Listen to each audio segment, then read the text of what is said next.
اعوذ باللہ من الشیطان الرجیم، بسم اللہ الرحمن الرحیم۔ شروع اللہ کے نام سے جو بڑا مہربان اور نہایت رحم فرمانے والا ہے، صلی اللہ علیہ وآلہ وسلم۔ عبادہ بن صامت رضی اللہ تعالیٰ عنہ جو بدر کی لڑائی میں شریک تھے اور لیلۃ العقبہ کے 12 نقیبوں میں سے تھے، فرماتے ہیں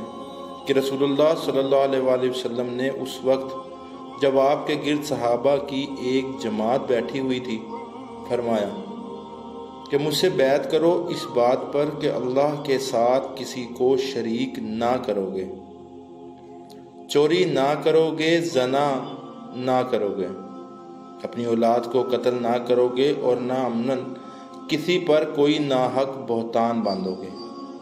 اور کسی بھی اچھی بات میں اللہ کی نافرمانی نہ کرو گے۔ جو کوئی تم میں اس عہد کو پورا کرے گا تو اس کا ثواب اللہ کے ذمے ہے،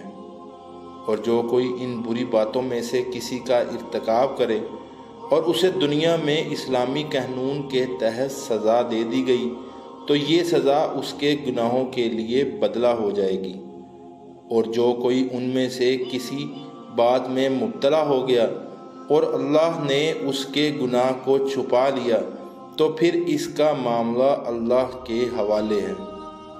اگر چاہے معاف کرے اور اگر چاہے سزا دے دے۔ عبادہ کہتے ہیں کہ پھر ہم سب نے